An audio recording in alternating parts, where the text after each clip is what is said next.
بسم اللہ الرحمن الرحیم۔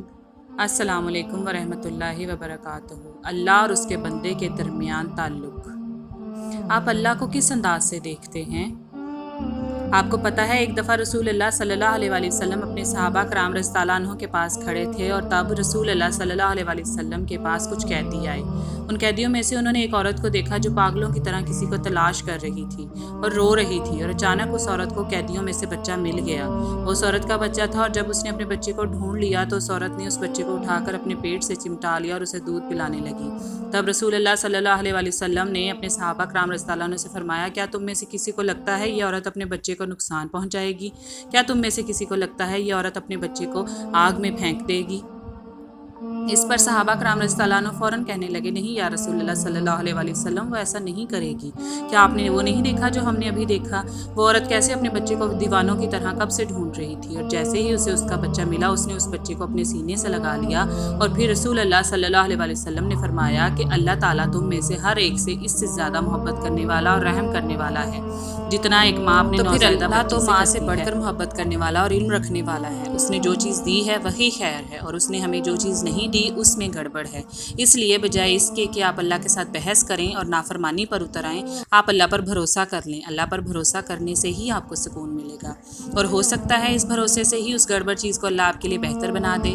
آپ اللہ کے لیے کچھ کریں گے تو اللہ آپ کے لیے کیے سے بڑھ کر آپ کو اجر دے گا۔ بس کبھی ضد نہ کریں اور کبھی بھی غلط راستہ نہ چنیں۔ جیسے اللہ آپ سے محبت کرتا ہے ویسے ہی آپ بھی اللہ سے محبت کریں، اور محبت کا سب سے پہلا قدم یقین ہوتا ہے۔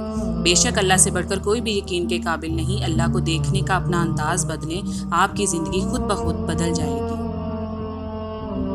ہم جس انداز سے اللہ کو دیکھتے ہیں اس کا سب سے زیادہ اثر ہماری عبادت پر پڑتا ہے۔ جب ہم اللہ کو محبت کی نظر سے دیکھتے ہیں تو پھر ہمیں باتوں میں بھی مزہ آنے لگتا ہے، پھر زندگی کے اتار چڑھاؤ ہمیں مایوس نہیں کرتے، پھر ہمارا لائف سٹائل بالکل بدل جاتا ہے، پھر ہم زندگی کو ایک نئے طریقے سے دیکھنے لگتے ہیں، پھر ہم میں مثبت بدلاؤ آ جاتا ہے، پھر ہم عبادتوں کو ایسے نہیں دیکھتے کہ جیسے پہ یہ ہم پر کوئی بوجھ ہیں، بلکہ پھر تو ہم عبادتوں کے مواقع ڈھونڈتے ہیں۔ پھر ہم روزمرہ کی چیزوں میں اللہ کی مصلحتیں دیکھنے لگتے ہیں، پھر ہمارے ساتھ جو بھی حادثہ ہو یا پھر ہم پر جو بھی راحت آئے ہمیں ان دونوں میں اللہ تعالیٰ کا پیار نظر آتا ہے اور اللہ کا رحم محسوس ہونے لگتا ہے۔ کبھی بھی دل کسی بات پر مایوس نہیں ہوتا۔ جبکہ دوسری طرف اگر ہم اللہ کو صرف بدلہ لینے والے رب کے انداز سے دیکھتے ہیں تو ہم زندگی کے کئی سارے پہلوؤں کے حوالے سے مایوس ہونے لگتے ہیں۔ پھر ہمیں اللہ کے ہر فیصلے پر اعتراض رہتا ہے، پھر ہمیں باتیں بہت سخت لگنے لگتی ہیں، پھر ہر آزمائش پہ ہمارا دل اللہ کے حوالے سے بدگمان ہونے لگتا ہے، یہ سوچ کر کہ اللہ کو ہم اچھے نہیں لگتے۔ پھر اللہ سے گلے شکوے بڑھ جاتے ہیں، پھر بات بات پر ہم ایک ہی سوال کرتے ہیں کہ یا اللہ میں ہی کیوں؟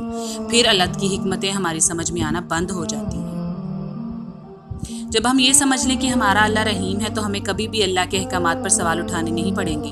بس ہم اللہ کو ویسے ہی تو نہیں دیکھتے جیسے ایک ایمان رکھنے والا مسلمان کو دیکھنا چاہیے۔ ہمارے دل میں بس ایک ہی بات ہوتی ہے کہ اللہ ہم سے پیار نہیں کرتا، اور ہماری زبان پر بس یہی کلمات ہوتے ہیں کہ میں نے دعا مانگی اور اللہ نے میری دعا قبول نہیں کی۔ کوئی ماں ایسا کرے گی کہ اس کا بچہ رو رو کر اس سے جو چیز مانگ رہا ہو وہ اسے وہ چیز نہ دے؟ اگر وہ اتنے رونے کے باوجود بھی اپنے بچے کو وہ چیز نہیں دیتی تو اس چیز میں کوئی تو ایسی خرابی ہوگی نا جو ماں بچے کے آنسو دیکھنا گوارا کر لے لیکن اسے وہ چیز دینا گوارا نہیں سمجھتی۔ اس حدیث میں ہم سب کے لیے ایک سب سے بڑا سبق ہے کہ جب ایک ماں اپنے بچے کو نقصان نہیں پہنچا سکتی تو پھر ہم کیسے سوچ سکتے ہیں کہ اللہ کے فیصلے ہمارے لیے برے ہیں؟ جب ایک ماں کو اپنے بچے سے اتنی محبت ہے تو پھر اللہ کو ہم سے کس قدر محبت ہوگی؟ اب یہاں ہمیں خود سے سوال یہ کرنا ہے کہ ہم اللہ کو کس انداز سے دیکھتے ہیں؟ کیا ہم اپنے اللہ کو رحیم سمجھتے ہیں یا پھر ہم اللہ کو انتقام لینے والا رب سمجھتے ہیں؟ ہماری اسی سوچ سے تو ہماری زندگیاں بدلتی ہیں۔ جب ہم اللہ کو رحیم جاننے لگتے ہیں تو پھر ہمیں آزمائش اللہ کی طرف سے سزا نہیں لگتی۔ جب ہم اللہ کو محبت کرنے والا جاننے لگتے ہیں تو پھر ہمیں اللہ کے فیصلے تکلیف نہیں دیتے، اور نہ ہی پھر ہمارے ذہن میں یہ وسوسے آتے ہیں کہ اللہ ہم سے پیار نہیں کرتا اور شاید اس لیے ہمیں کسی چیز سے نواز نہیں رہا۔ اس لیے ہمیشہ اللہ سے اچھا گمان رکھیں۔ اور اچھا گمان کیا ہوتا ہے؟ جیسے اس حدیث میں ہمارے نبی صلی اللہ علیہ وآلہ وسلم نے یہ بات سکھائی ہے کہ جب ماں اپنے بچے کو کسی بھی طرح سے نقصان نہیں پہنچا سکتی تو پھر اللہ اپنے بندے کو کیسے کوئی نقصان پہنچا سکتا ہے؟ یعنی اللہ جو بھی ہمارے حق میں کرتا ہے بہتر کرتا ہے۔ اور ہمیں بجائے اللہ کے فیصلوں پر اعتراض کرنے کے ان فیصلوں پر چپ چاپ راضی ہو جانا چاہیے۔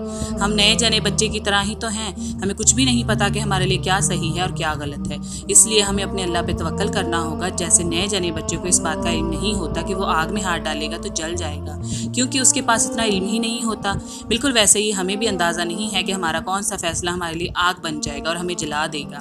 اس لیے اپنے معاملات میں اللہ سے مدد لیں اور جو فیصلہ اللہ سنا دے اسے بنا کوئی سوال کیے مان لیں، کیونکہ وہی فیصلہ آپ کی حفاظت کا فیصلہ ہے۔ ویڈیو اچھی لگی ہو تو لائک کر دیجیے گا، چینل کو سبسکرائب کر دیجیے گا، دعاؤں میں یاد رکھیے گا۔ اللہ حافظ۔